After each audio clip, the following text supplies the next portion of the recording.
Daan lang, Brad. Uy. Okay lang.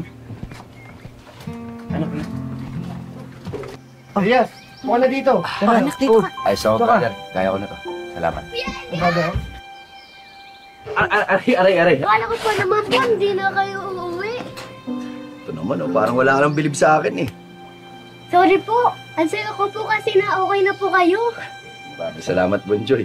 Sige na, pasok ko na sa loob. Aray, punta tayo sa kusina. Maganda tayo ng merienda. Sige ka na.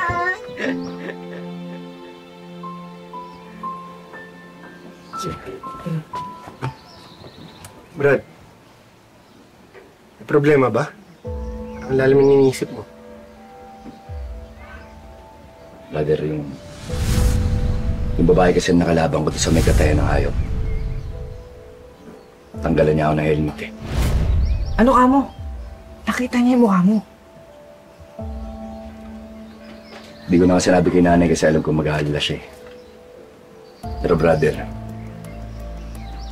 yung babae na yun, siya rin yung babae na nutok ng baril sa akin na nag-deliver ako noon. Kaya naman pala maangas yung babaeng yun eh. Sindikato rin ng loko. Pero paano yun, Elias? Hindi ba delikado? Paano kung nakilala ka rin yan? Brother, sigurado naman ako hindi niya ako nakilala eh.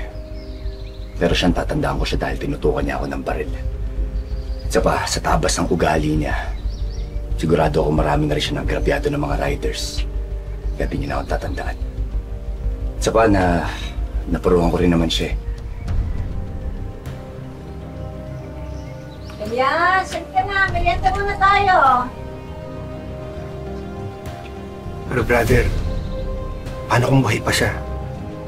Paano kung mahanap ka niya?